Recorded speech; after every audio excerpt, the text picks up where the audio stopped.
Hi friends, ఎలా ఉన్నారు? నేను మీ దర్శన్. ఈరోజు మన వీడియోలో మన మిత్ర దేశం అయినటువంటి జపాన్ గురించి ఈ వీడియోలో మాట్లాడుతున్నాను. సో ఈ జపాన్ చరిత్ర అత్యంత ప్రమాదకరమైనది. ఎందుకంటే ఈ జపాన్ అనేది జపాన్ యొక్క చరిత్ర రక్తంతో రాయబడిన రక్త చరిత్ర లాంటిది. ఎందుకంటే ఇప్పటి జనరేషన్ వాళ్ళందరికీ జపాన్ అంటే అది శాంతి కాముక దేశం, పీస్ఫుల్ కంట్రీ, టెక్నాలజీలో దాన్ని కొట్టే దేశమే లేదని అందరికీ తెలుసు. అయితే ఒకప్పుడు ఈ జపాన్ అనేది ఎంత భయంకరంగా ఉండేది అనేది ఆ చరిత్ర చదివితే తెలుస్తుంది అనమాట. భారతదేశానికి అత్యంత నమ్మదగిన మిత్ర దేశాల్లో జపాన్ కూడా ఒకటిది. రష్యా, ఇజ్రాయెల్ తర్వాత అంత నమ్మకమైనటువంటి దేశం ఏదైనా ఉంది అంటే అది కేవలం జపాన్ మాత్రమే. జపాన్ దేశం ఇతర దేశాల నుండి, యూరప్ కంట్రీస్ నుండి కానీ, అమెరికా నుండి కానీ ఆయుధాలు కొనుగోలు చేయలేదు. సొంతంగా మ్యానుఫ్యాక్చరింగ్ చేసేది ఒకప్పుడు. సో ఈ విధంగా ఒకప్పుడు సొంతంగా ఆయుధాలని మ్యానుఫ్యాక్చరింగ్ చేసుకుంటూ యూరప్ కంట్రీస్ కంటే అత్యాధునికమైనటువంటి ఆయుధాలు తయారు చేసినటువంటి ఘనత జపాన్ది. అయితే ఈ మధ్య కాలంలో మరి చైనా జపాన్ విషయంలో చాలా రకాలుగా ఇబ్బంది పెడుతుంది.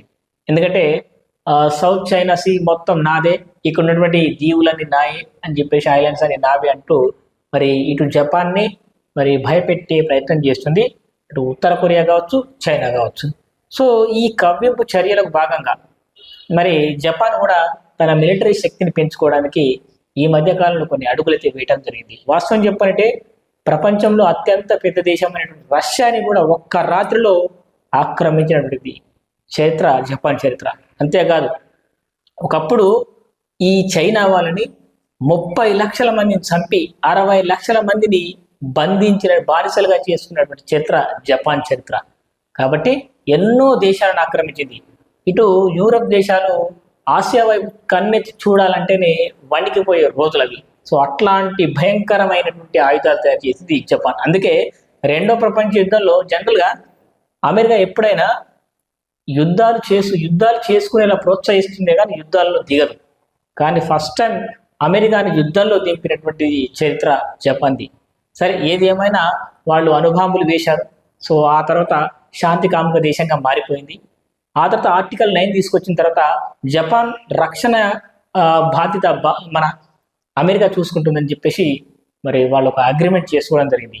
ఇక అప్పటి నుంచి యుద్ధాల జోలికి వెళ్లకుండా సైలెంట్గా శాంతి కాముక దేశంగా మారిపోయింది. సో ఈ విధంగా క్రమశిక్షణకు మారు పేరు ఈ జపాన్ ప్రజలు.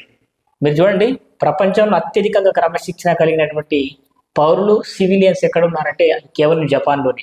కాబట్టి జపాన్ అందమైన హై స్పీడ్ రైలు తయారు చేస్తుంది, రోబోలను తయారు చేస్తుంది, టెక్స్టైల్ వ్యాపారం చేస్తుంది, అందమైన కార్లు కావచ్చు.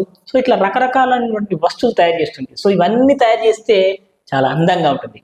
కానీ ఒక్కసారి అదే జపాన్ మిసైల్ తయారు చేస్తే, ఇవే హోటల్లో పనిచేసే రోబోలకు బదులుగా ఆర్మీలో పనిచేసే రోబోలను తయారు చేస్తే, ఇప్పుడున్నటువంటి టెక్నాలజీలో మరి ఈ జపాన్ను కొట్టే దేశమే లేదు. ఇంత అమెరికా అంటే కూడా జపాన్ నుండి ఎన్నో వస్తువులు ఇంపోర్ట్ చేసుకుంటుంది.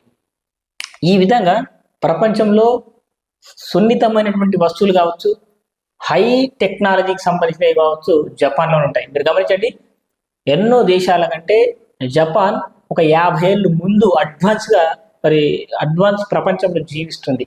సో జపాన్లో ఒక్క సెకండ్ కూడా ట్రైన్ లేట్ అవ్వదు. సో అలాంటి చరిత్ర, అంత డిసిప్లిన్ మరి జపాన్కు ఉంది.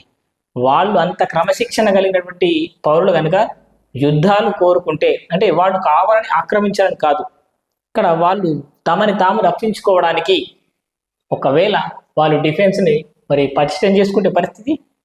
ఇన్ని రోజులు చైనా, ఉత్తర కొరియా లాంటి దేశాలు మరి జపాన్ని కవ్వించాయి. పడుకున్న సింహాన్ని తోకబట్టి ఇట్లా లేపినట్టు అయిపోయింది ఇప్పుడు. కానీ ఇప్పుడు 2022లో మరి జపాన్ రక్షణ వ్యయం ఎంతో తెలుసా? డిఫెన్స్ని ఒక 5 ఏళ్లలో పవర్ఫుల్గా మార్చడానికి వాళ్ళు ఎంత కేటాయించారు తెలుసా? అక్షరాల 25 లక్షల కోట్లు. ఒక్క రాత్రి జపాన్ పవర్ఫుల్ అయిపోదు. కానీ 5 ఏళ్ళు, 6 ఏళ్ళు, 7 ఏళ్ళు, 10 ఏళ్లలో ఈ ప్రపంచంలో ఉన్నటువంటి ఆర్థిక వ్యవస్థల్లో ఇప్పటికే నెంబర్ 2, నెంబర్ 3 నుంచి ఇప్పుడు నెంబర్ 4, 5 స్థానానికి వచ్చేసింది. సో కొంచెం ఆర్థికంగా కొంచెం వెనకబడిపోయినప్పటికీ వాళ్ళకు జనాభాకు సరిపడే డబ్బు విపరీతంగా ఉంది. సో అంత టెక్నాలజీ ఉన్నటువంటి వాళ్ళు కనుక పొరపాటున మిసైల్స్ తయారు చేస్తూ కూర్చుంటే అమెరికా కాదు కదా, ఈ దేశం కూడా పనికిరాదు. అంటే ఎదుటి దేశాల యొక్క జిపిఎస్ వ్యవస్థలు పనికి రాకుండా చేయగల సామర్థ్యం అట్లాంటి టెక్నాలజీ వాళ్ళ దగ్గర ఉన్నాయి. సో ఈ విధంగా జపాన్ టెక్నాలజీ అంటేనే మరి ప్రపంచంలో నెంబర్ 1 ఉంటుంది. సో ఇది జపాన్ యొక్క చరిత్ర. సో ఈ జపాన్ వల్ల మన భారతదేశానికి ఏంటి లాభం అంటే, జనరల్గా ఒకప్పుడు భారతదేశానికి స్వాతంత్రం తీసుకురావడం కోసం నేతాజీ సుభాష్ చంద్రబోస్ గారు జర్మనీతో చేతులు కలపడం జరిగింది. ఎందుకంటే అక్కడ మరి జపాన్ అనేది క్రమశిక్షణ మారిపేరు, భారతదేశానికి చాలా గౌరవాన్ని విలువనిచ్చేటువంటి దేశం. ఆ రోజుల నుంచి అప్పటి నుంచి ఇప్పటి వరకు కూడా జపాన్ మనకు మిత్ర దేశంగానే ఉన్నది. ఒకవేళ ఆసియా ఖండంలో జపాన్ పవర్ఫుల్ అయితే కనుక మన భారతదేశానికి చాలా చాలా లాభం చేకూరుతుందన్నమాట. సో ఇది పరిస్థితి. సో ఇండియాకి మరి ఎన్నో ట్రేడ్ డీలింగ్స్ ఉన్నాయి జపాన్కి. ఇక్కడ ఒకవైపు చైనాని, ఒకవైపు పాకిస్తాన్ని మనం బ్యాలెన్స్ చేస్తున్నాం. ఒకవేళ మనకు ఈ జపాన్ కనుక తోడైతే మనం ఇంకా పవర్ఫుల్ కాగలుగుతాము. ఆల్రెడీ ఇప్పటికే ఫిలిప్పీన్స్ లో మన బ్రహ్మోస్ మిసైల్స్ వాళ్ళకి ఇవ్వడం జరిగింది. ఇంకా ఎన్నో ఆసియా దేశాలకు బ్రహ్మోస్ మిసైల్స్ అమ్మడానికి మరి ఎన్నో డీలింగ్స్ చర్చల్లో ఉన్నాయన్నమాట. సో ఈ విధంగా భారత్ కూడా తన బలాన్ని పెంచుకుంటోంది. ఇతర దేశాల నుండి మనం మిసైల్స్ కొనే స్థాయి నుండి ఇతర దేశాలకు మనం డిఫెన్స్ వ్యవస్థలను కావచ్చు, మిసైల్స్ని కావచ్చు అమ్ముకునే స్థాయికి మనం ఎదిగాం. సో ఇది మరి జపాన్ యొక్క మరియు భారతదేశం యొక్క స్నేహబంధం. సో దీని గురించి మీరు ఏమనుకుంటారో కామెంట్ ద్వారా తెలియజేయండి. Thanks for watching. బాయ్.